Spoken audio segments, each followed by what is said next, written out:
जी अस्सलाम वालेकुम। I hope so कि आपको आवाज़ आ रही है। जी वालेकुम सलाम सर, आ रही है।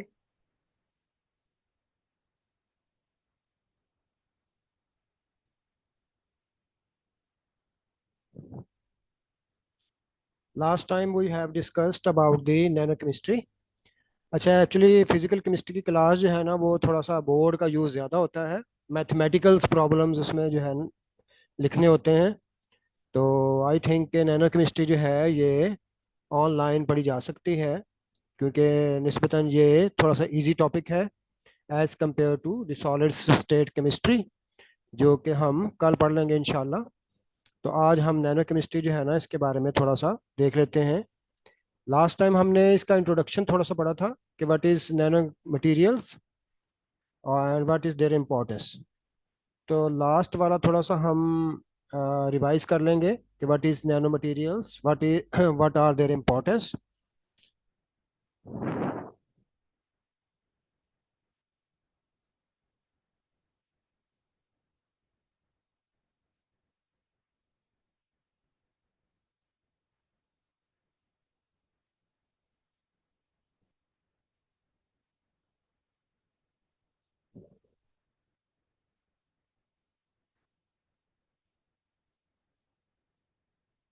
तो कुछ चीज़ें जो हमने लास्ट टाइम पढ़ी थी, वी कैन रिवाइज देम।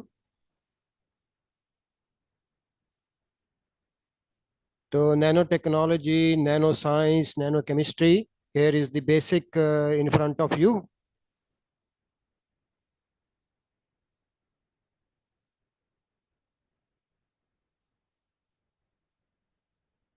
कि what is nano technology and what is nano science. इसको हम कह सकते हैं नैनो केमिस्ट्री, हम कह सकते हैं, because the most of the nanomaterials are in front of us in the form of nanotechnology. We are nowadays using nanotechnology instruments and gadgets. So let's talk about the nanotechnology basics.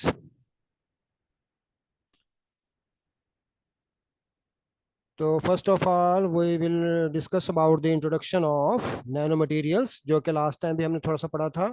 हम एक थोड़ा सा जो है ना, इसको revise कर लेंगे कि what is the introduction of nano materials, what is nano technology, and after the introduction of nano materials we will discuss about the some of its applications of nano technology.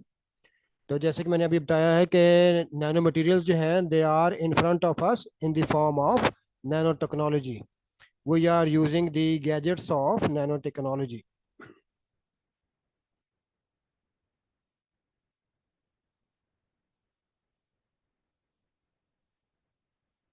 And nanotechnology, nanochemistry, nanoscience starts from the nanoscale. तो last time भी हमने पढ़ा था कि nano scale का क्या मतलब है और ये कितना जो है वो छोटा होता है। और इसका मतलब जो है वो क्या है कि whenever we read the word nano, then what should comes in our mind. And nanomaterials, overall nanomaterials are the hot subject in physics, chemistry, biology. Therefore we use the term nanomaterials. And what are the characteristic of nanomaterials, कि अगर हम nanomaterials produce करते हैं तो what are their basic characteristics, और इन characteristics की वजह से हम नैनो मटेरियल्स को जो है वो किस तरह से अप्लाई करते हैं, किस तरह से मैनिपुलेट करते हैं।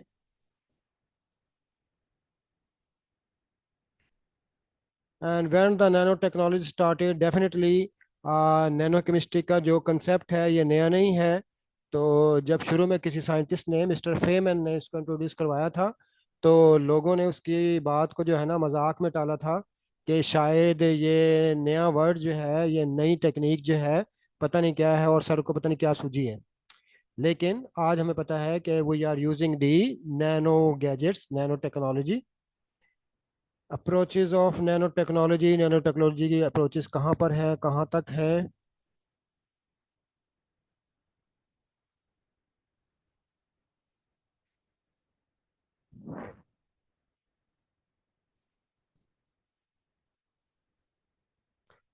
And there are two approaches to prepare the nanomaterial, that is bottom up approach or top to down approach. These are the two methods to prepare the nanomaterials. We will discuss them in detail. And what are the most important, the applications of nanotechnology, how can we observe nanotechnology around us, and how can we use it.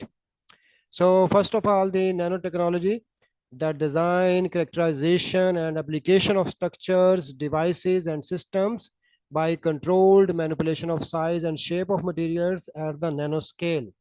तो nanoscale का मतलब ये है atomic या molecular scale and at the macromolecular scale. तो यहाँ पर कुछ चीज़ें बताई गई हैं कि किसी भी चीज़ को, किसी भी मटेरियल को डिज़ाइन करना। डिज़ाइन से मुराद ये है कि अगर हम रिएक्टेंट को किसी मखसूस प्रोपोर्शन से, मखसूस प्रॉपर्टी के लिहाज से सिलेक्ट करते हैं और उससे जो प्रोडक्ट बनती है, हम कहते हैं कि हमने इस प्रोडक्ट को डिज़ाइन किया है। तो आपको पता है ना कि डिफरेंट जो आप सॉलिड स्टेट केमिस्ट्री में पढ़ रहे हैं कि देयर आर डिफरेंट सॉलिड्स, और सॉलिड्स की पहचान क्या होती है कि उनके एटम या मॉलिक्यूल एक दूसरे से मखसूस डिस्टेंस पर होते हैं, मखसूस एंगल्स पर होते हैं। अच्छा जी, तो जिसकी वजह से हमें मखसूस प्रॉपर्टी वाला सॉलिड मटेरियल या कोई मटेरियल हासिल होता है। तो नैनो टेक्नोलॉजी में हम नैनो मटेरियल्स को हम डिज़ाइन करते हैं क्योंकि हम यहाँ पर स्पेसिफिक प्रॉपर्टीज़ वाले नैनो मटेरियल्स लेते हैं और उनको मखसूस तरीके से कंबाइन करते हैं मखसूस प्रोसेस के ज़रिए। तो लिहाजा इस तरीके से जो प्रोडक्ट बनती है, हम कहते हैं कि हमने इस प्रोडक्ट को डिज़ाइन किया है। फॉर एग्जांपल, जैसे आप यू आर फेमिलियर विद कि हम जो है वो सोलर प्लेट्स बनाते हैं या कंडक्टर, सेमी कंडक्टर बनाते हैं। तो उसमें मटेरियल्स को हम मखसूस प्रोपोर्शन के साथ इम्प्लांट करते हैं, या फिर अलॉयज वगैरह बनाते हैं हम, या मखसूस प्रोपोर्शन में हम मटेरियल्स को मिलाते हैं आपस में। तो इस तरह से जो प्रोडक्ट हासिल होती है, that is designed. And characterisation करते हैं and application of structures, devices and systems by controlled manipulation. तो ये जो लफ्ज शो कर रहा है कंट्रोल्ड मैनिपुलेशन, का मतलब ये है कि आप रिएक्टेंट्स को मैनिपुलेट करते हैं अपनी मर्जी से, प्रोडक्ट में उसका सीक्वेंस जो है ना उसको डिटरमिन करते हैं कि हमें जो प्रोडक्ट बने मिलेगी उसमें हमने मुख्तलिफ मटेरियल को साइज और शेप के लिहाज से मखसूस जगह पर हम देखना चाहते हैं, क्योंकि इससे फिर मखसूस डेफिनेट करेक्टरिस्टिक्स जो है वो प्रोड्यूस होती है। And finally at the nano scale.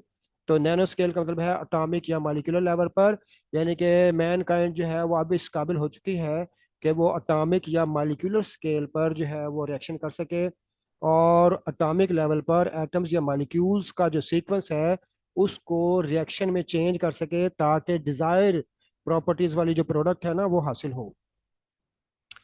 To produce material with at least one novel superior characteristic or property। तो इस तरह से जो मैं मटेरियल हासिल होता है वो उसकी मखसूस प्रॉपर्टीज होती हैं। जैसे मैंने आपको लास्ट टाइम भी बताया था कि फॉर एग्जांपल अगर हम कोई चीज़ प्रिपेयर करते हैं तो उस चीज़ में, उस प्रोडक्ट के अंदर खामियां रह जाती हैं, ड्रॉबैक्स होते हैं, उसकी क्वालिटी अच्छी नहीं होती, क्योंकि हमने रॉ मटेरियल जो होता है उसमें से हम इम्प्योरिटीज़ को रिमूव नहीं कर पाते। ठीक है। तो अगर हम रॉ मटेरियल में से, स्टार्टिंग मटेरियल में से इम्प्योरिटीज को रिमूव कर दें, तो हमें जो प्रोडक्ट मिलेगी वो बहुत ही आला क्वालिटी की, अच्छी करेक्टरिस्टिक वाली मिलेगी। तो नैनो केमिस्ट्री की मदद से हम ये काबिल हो चुके हैं कि हम इम्प्योरिटीज को नैनो स्केल पर रिमूव कर दें। तो जब किसी हमारे पास रिएक्टेंट इंतहाई प्योर होंगे तो उससे जो प्रोडक्ट बनेगी वो भी मखसूस प्रॉपर्टीज की हमल होगी और डिजायर प्रोडक्ट मिलेगी, जो कि एक बिग अचीवमेंट है, you can observe. Why nano scale, कि हम नैनो स्केल का लफ्ज क्यों यूज करते हैं। Nanometre is 1000 millions of a metre. एक मीटर का जो है वो 1000 मिलियन का मतलब है 1 बिलियन पार्ट है। People are interested in the nanoscale because at this scale, physical and chemical properties of material differ significantly from those at larger scale। तो लार्जर स्केल जो मटेरियल है उसको बल्क कहते हैं, बल्क मटेरियल, और smaller scale को हम कहते हैं आजकल नैनो स्केल पर। कि हम नैनो स्केल पर, यानी कि सिंपली हम कह सकते हैं एटॉमिक स्केल पर या मॉलिक्यूलर स्केल पर मटेरियल्स को जो है ना वो हम यूज़ करते हैं, उनको प्योरीफाई करके इस्तेमाल करते हैं और उनका सीक्वेंस जो है वो डिज़ाइन करते हैं। तो यहाँ पर हम एक आइडिया ले सकते हैं कि what is nano material, what are the size of nano material. तो आप देखें कि एटम जो है that could be the size of 0.1 nanometre, and carbon nano tube diameter is 5 to 10 nanometre, transistor is 35 nanometre, red blood cells are 10 micrometre, grain of sand is 1 millimeter in diameter. Similarly, the DNA diameter is almost around 1 nanometer, and the protein diameter is 10 nanometer. Human hair diameter is 150 micrometer almost. So you can look at the atomic level, okay, how smaller level we are achieving in reactions, in discovering the properties, in manipulating the materials. तो इतने छोटे level पर जाकर हम काम करते हैं। तो आजकल आपने आपने एक लफ्ज़ सुना होगा, नैनो रोबोट्स का। तो नैनो रोबोट से इतना रोबोट्स होता है जो कि एक कैप्सूल में आ सकता है, एक कैप्सूल जो खाने वाला होता है, मेडिसिन वाला। एक नैनो रोबोट जो है उसको कैप्सूल के जरिए हम एनगल्फ कर सकते हैं। तो मुतलका जगह पे जाके उसका कैप्सूल जो है वो ख़त्म हो जाएगा, तो वो नैनो रोबोट जो है वो उन माइक्रो सेल्स में जाकर अपना काम कर सकेगा। फॉर एग्जांपल जैसे कैंसर सेल है, तो वहां पर जाकर वो एक्टिवेट हो सकेगा, उनको मार सकेगा। तो इस तरह के आजकल नैनो रोबोट्स जो है ना वो बनाए जा रहे हैं एट द नैनो स्केल। तो आप देखें ना कि अगर रोबोट जो है वो इतना छोटा हो कि उसको एक कैप्सूल के अंदर हम डाल लें और उसको खा लें, तो वो रोबोट जो है, आपको पता है कि कैप्सूल का जो शेल होता है ये जेलेटिन का बना होता है, ये अंदर जाकर डिजॉल्व हो जाता है। तो उसके बाद वो नैनो रोबोट्स जो हैं, आफ्टर ए सर्टन पीरियड, तो उनके अंदर जो है सारा प्रोग्रामिंग होगी कि आपने इस जगह पर जाकर स्टे करना है, वहां जाना है। तो वो क्योंकि इंतहाई छोटे होंगे, they can be diffused into the body, तो लिहाजा वहां पर जाकर जो है वो फिर अपना काम कर सकेंगे। खास तौर पर कैंसर सेल्स के लिए उम्मीद है कि ये कैंसर सेल को जाकर डिस्ट्रॉय कर सकेंगे, रेड ब्लड सेल्स की जो भी बीमारियां हैं उनको ठीक कर सकेंगे वगैरह। तो एक बाल जो है ह्यूमन हेयर, इसके डायमीटर जो है इससे भी कई गुना कम, तो जो है वो नैनो स्केल है जहाँ पर वर्किंग की जा रही है। अच्छा, यहाँ पर ये चीज़ इंटरेस्टिंग है कि नैनो स्केल पर काम जो है हम पहले क्यों नहीं कर पाए, इसलिए कि पहले हमारे पास ऐसी मशीनरी नहीं थी, ऐसे इंस्ट्रूमेंट नहीं थे जो हमें नैनो स्केल पर देखने के लिए और काम करने के लिए हम इस्तेमाल कर सकते हैं। लेकिन आजकल जो है वो लेटेस्ट जो इंस्ट्रूमेंट है, जैसे टनलिंग स्कैनिंग इलेक्ट्रॉन माइक्रोस्कोप्स हैं, तो उनके ज़रिए जो है हम अटामिक लेवल पर काम करने के कामयाब हो चुके हैं। इसलिए फिर हम आजकल नैनो स्केल पर बात करते हैं। It is defined as any material that has unique or novel properties due to the nanoscale, nanometre scale structuring. तो नैनो मटेरियल तमाम मटेरियल हैं जिनका यूनिक प्रॉपर्टीज हैं और उनको अटामिक लेवल पर या मालिक्यूलर लेवल पर डिजाइन किया गया है। These are formed by incorporation of structuring of nano particles. तो इनकॉर्पोरेट का मतलब है इनको बनाया गया है, structuring of nano particles, nano particles को जोड़ के काम में ला के। They are sub divided into nano crystals. हम इन नैनो मटेरियल्स को फर्दर कह सकते हैं nano crystals, nano powders, nano tubes. A sequence of nano scale of carbon 60 atoms arranged in a long thin cylindrical structure. खास तौर पर ये जो आपको बात बताई जा रही है नैनो ट्यूब्स की, ये वाली, तो नैनो ट्यूब्स क्या होती हैं? इस sequence of nano scale of carbon 60 atoms, carbon 60 के जो एटम हैं उनका, यानी कि 60 कार्बन एटमों का एक ऐसा अरेंजमेंट जो कि किस फॉर्म में होगा? In a long thin cylindrical structure, जो कि एक हॉलो सिलिंड्रिकल स्ट्रक्चर है, वो नैनो ट्यूब कहलाता है। तो ये केज लाइक स्ट्रक्चर होता है जो कि कार्बन के एटमों का बना होता है। तो अटामिक लेवल पर इसको हम देख सकते हैं। तो ये आ गया हमारे पास कार्बन नैनो ट्यूब जो है वो आप यहाँ पर देख सकते हैं कि यहाँ पर ये कार्बन नैनो ट्यूब्स हैं। ये जो आपको केज लाइक स्ट्रक्चर नजर आ रहा है, that is the carbon nano tubes. ये कार्बन 60 का स्ट्रक्चर है और ये किसी भी सॉलिड से या किसी भी मेटल से 1000 टाइम्स ज्यादा जो है वो ड्यूरेबल है, स्ट्रॉन्गर है। तो इससे भी आप अंदाजा लगा सकते हैं कि देखने में ये चीज़ जो है वो बहुत स्मॉल सी है, छोटी सी है, लेकिन ये यूज़ में और ड्यूरेबिलिटी में जो है ये इसने सॉलिड्स को और मेटल्स को पीछे छोड़ दिया है। तो ये कार्बन के नैनो स्ट्रक्चर जो है ना वो आजकल बनाए जाते हैं। नैनो शीट्स ऑफ कार्बन जो है उनको देखा जा सकता है। What is nanomaterials? Noble metal nanocrystals with cyclic pentatwinned structures। इसी तरह से जो मेटल्स हैं, मेटल के एटम्स को मुख्तलिफ फॉर्म्स में हम आपस में इकट्ठा करके तो उनके एग्रीगेट्स को देख सकते हैं। तो ये नैनो क्रिस्टल्स कहलाते हैं। आपको पता है ना कि मेटल का जो स्ट्रक्चर है वो क्रिस्टलाइन स्ट्रक्चर होता है। तो उसकी वजह क्या होती है कि मेटल के अंदर भी एटम्स और आयंस की पोजीशन जो है वो फिक्स होती है सॉलिड के पॉइंट ऑफ व्यू से। तो जिस चीज़ में भी एटम्स या आयंस की पोजीशन फिक्स होगी, that is known as a crystal. तो मेटल्स के अंदर भी जो है एटम या आयंस उनकी पोजीशन फिक्स होती है, लिहाजा वो मेटालिक क्रिस्टल्स कहलाते हैं। तो Nobel metal nano crystals with cyclic penta twin structures. तो आप यहाँ पर देख सकते हैं कि मुख्तलिफ किस्म के नोबल मेटल्स जो हैं, जैसे कि गोल्ड है, प्लाटिनम है। आपको पता है ना कि गोल्ड के जो कंपाउंड होते हैं ये एंटी कैंसर ड्रग्स में इस्तेमाल होते हैं। इसी तरह से प्लाटिनम के जो कंपाउंड्स हैं ये भी एंटी कैंसर के तौर पर यूज़ होते हैं। तो पहले इनके साइड इफेक्ट्स ज़्यादा थे, क्योंकि हम गोल्ड या प्लाटिनम के जो प्रोडक्ट्स हैं, जो ड्रग्स हैं, उनको बनाते तो थे, लेकिन क्योंकि उनके अंदर इम्प्योरिटीज होती थी तो उनके जो साइड इफेक्ट्स थे वो ज़्यादा थे। तो आजकल हम गोल्ड और प्लाटिनम के जो नैनो पार्टिकल्स हैं उनको अरेंज करके, उनको प्योरीफाई करके उनसे जो चीज़ें बनाएंगे that will be more effective. तो ये वजह है कि आजकल सबसे ज़्यादा जो उम्मीद है ना वो ये है कि हम कैंसर जो है ना उसको डायग्नोज किया जा सकेगा। तो नैनो पार्टिकल्स का मतलब है कि आपके पार्टिकल जो हैं वो इतने फाइन हो इन द फॉर्म ऑफ पाउडर, तो उनको अकोमोलेट भी किया जा सकता है। But it is very fine powder. यहाँ तो शायद आपको ग्रेन नज़र आ रहे हैं, बट नैनो पाउडर जो है इंतहाई फाइन होता है। आप इसके ग्रेन्स को फील नहीं कर सकते, it is so fine powder. Nanotube are extremely strong mechanically and very pure conductors of electric current। तो नैनो ट्यूब की यहाँ प्रॉपर्टी देखें कि वो मैकेनिकली इंतहाई स्ट्रांग होती है और वेरी प्योर कंडक्टर है इलेक्ट्रिक करंट की। Application of the nano tube include resistors.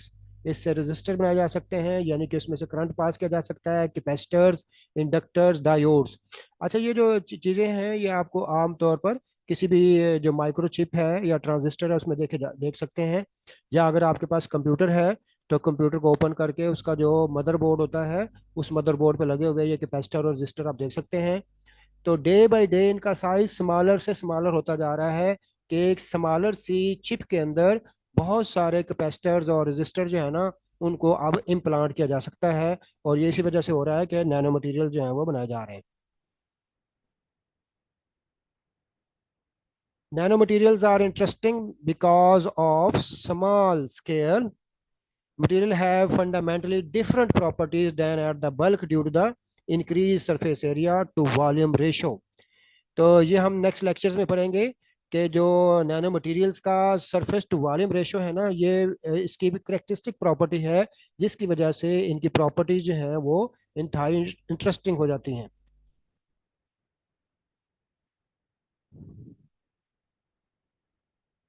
Increased interaction and reactivity is one of the byproduct of material that are nanoscale। तो लिहाजा नैनो स्केल पर मटेरियल जो है वो उनकी इंटरेक्शन बढ़ जाती है क्योंकि सरफेस एरिया बढ़ जाती है।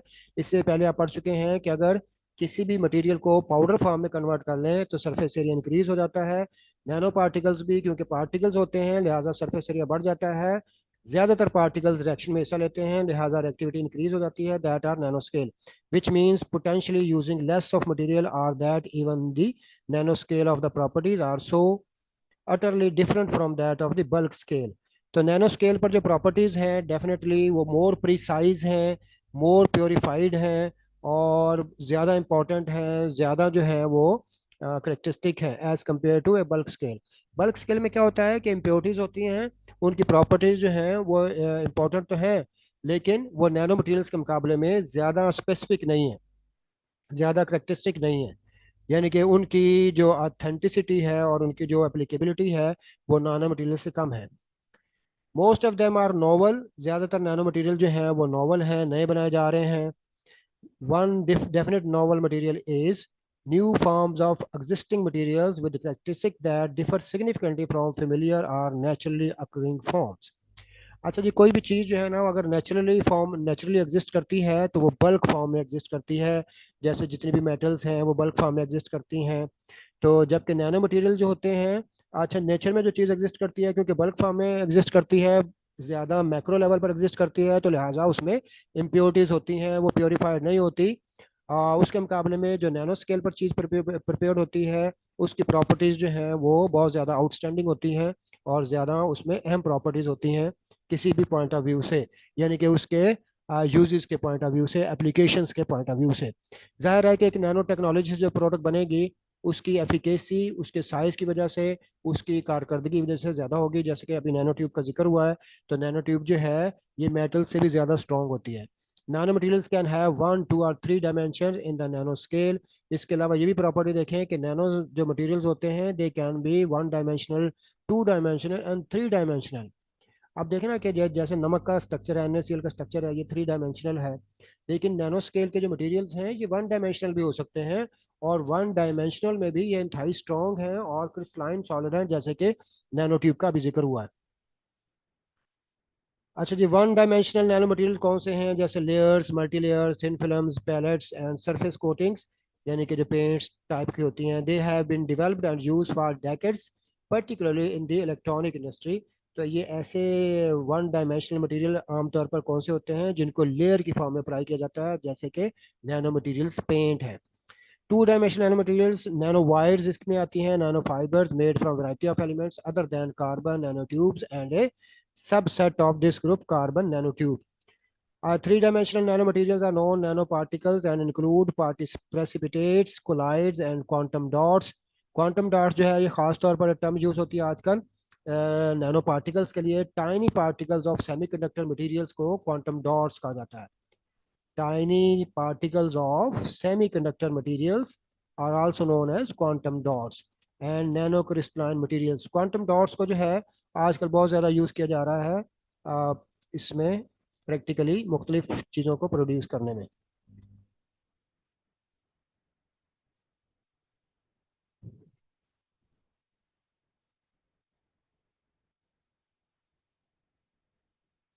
When nanotechnology started, in some senses, nanoscience and nanotechnologies are not new. Chemists have been making polymers, which are large molecules made up of nanoscale subunits for many decades, and nanotechnology have been used to create the tiny features on computer chips for the past 20 years. तो लिहाजा nano technology का इस्तेमाल जो है ये कोई नया नहीं है। हम पिछले कई सालों से, 20 सालों से जो है ना इसको यूज़ भी कर रहे हैं, और ख़ास तौर पर कंप्यूटर्स में और सेमीकंडक्टर्स में हम इनको देख रहे हैं। When nanotechnology started, however, advances in the tools that now allows atoms and molecules to be examined and probed with great precision have enabled the expansion and development of nanoscience and nanotechnologies. तो ताहम tools यानी कि मुख्तलिफ instruments की development की वजह से हम allow atoms and molecules to be examined, हम एटमों को प्रोब करने के, एग्जामिन करने के काबिल हो चुके हैं विद ग्रेट प्रिसीजन, इंतहाई एक्यूरेसी के साथ। Have enabled the expansion and development of nano science and nano technology. तभी हम इस काबिल हुए हैं कि हम मुख्तलिफ टेक्नोलॉजी को जो है ना वो बना सकें। Approaches of nano technology growth methods, तो मुख्तलिफ मेथड से जो है वो नैनो टेक्नोलॉजी मटेरियल बनाए जा सकते हैं, यानी कि एक नैनो मटेरियल को किस तरह ग्रो किया जा सकता है। तो पहली है बॉटम अप और टॉप डाउन। बॉटम अप और टॉप डाउन दो टेक्निक्स हैं, बॉटम अप अलग है और टॉप डाउन अलग है। Bottom up approach seeks to have smaller components built up into more complex assemblies।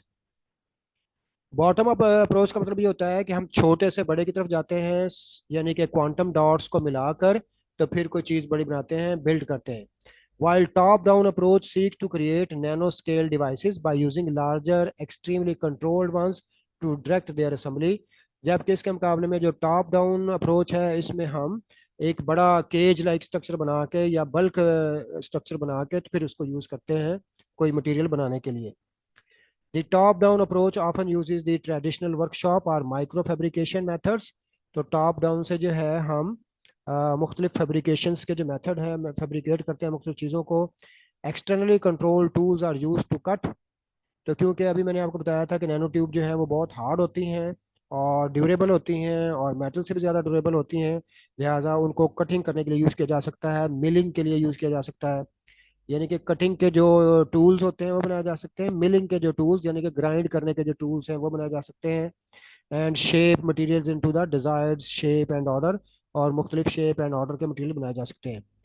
Bottom up और टॉप बॉटम के कौन सा तरीका में इस्तेमाल करना चाहिए? माइक्रो पैटर्निंग टेक्निक्स, यानी कि जो कंप्यूटराइज पैटर्न होते हैं ना, such as photolithography and inkjet printing belong to this category. तो इस तरह की जो टेक्निक्स हैं, लिथोग्राफी हम पढ़ेंगे आगे, तो इस तरह की जो टेक्निक्स हैं ये छोटे लेवल पर यूज होती हैं। Bottom up approaches in contrast use the chemical properties of single molecule to cause single molecule components to self-organize or self-assemble into some useful conformation। तो कन्फर्मेशन कहते हैं वो मुख्तलिफ चीज़ों को बना सकते हैं, सेल्फ ऑर्गेनाइज होकर, पार्टिकल सेल्फ ऑर्गेनाइज होकर, असम्बल होकर, तो मुख्तलिफ चीज़ें जो हैं उनको बना सकते हैं। रिलायड ऑन पोजिशनल असम्बलीज के इनकी जो कंपोजिशन है वो डिपेंड करती है कि किस पोजीशन पर जो है उनको असम्बल किया गया है। तो यहाँ पर आप देख सकते हैं कि टॉप टू बॉटम जो है टेक्निक क्या है कि एक बड़े साइज का जो नैनो मटेरियल होता है उसको फर्दर जो है यूज़ किया जाता है टू स्मॉल टेक्नोलॉजिकल प्रोडक्ट बनाने में।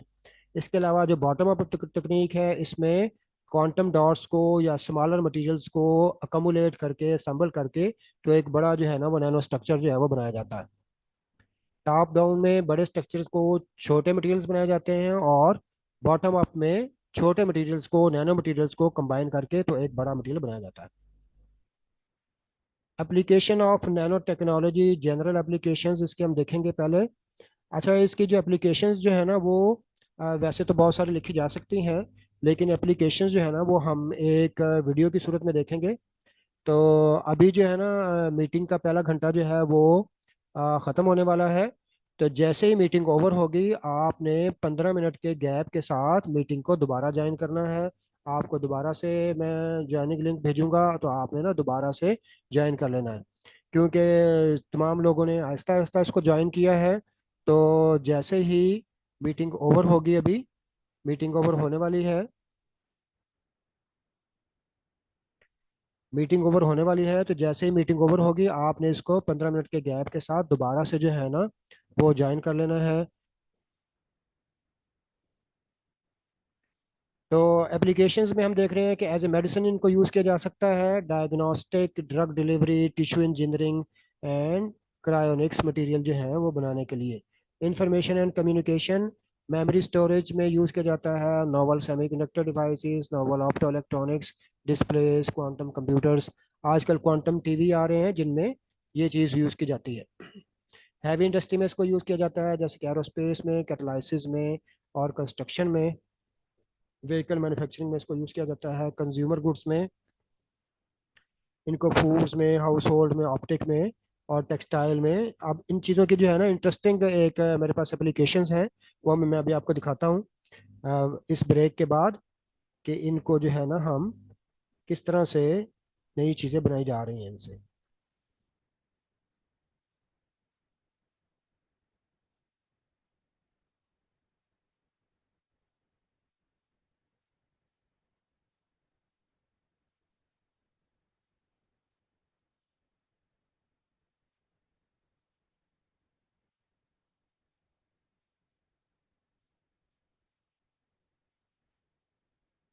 अच्छा जी, तो जैसे मैंने आपको बताया है कि जूम की मीटिंग का टाइम क्योंकि 1 घंटा होता है, तो ये एक पहला घंटा जो है वो पूरा हो चुका है। अभी आपके पास जो है ना वो तकरीबन 15 मिनट है। तो 15 मिनट का गैप में अगर आपने कोई काम करना है या नमाज पढ़नी है तो पढ़ लें। 15 मिनट बाद जो है ना मैं आपको लिंक दोबारा सेंड करूंगा, आपने दोबारा से मीटिंग जो है ना वो ज्वाइन करनी है और उसके बाद ही जो है ना अटेंडेंस लगेगी। ठीक है, नेक्स्ट पीरियड में जो है ना अटेंडेंस भी लगाएंगे और थोड़ा सा इसका आगे भी पढ़ेंगे। आज तो मैंने सारी चीज़ें वही रिवाइज कर दी हैं जो पहले से हमने थोड़ा सा ओवरव्यू लिया था इनका। तो नेक्स्ट जो है हम इसमें मजीद कोई थोड़ी सी चीज़ें जो है देखेंगे अबाउट दी नैनो केमिस्ट्री। ठीक है, फिर 15 मिनट का गैप है।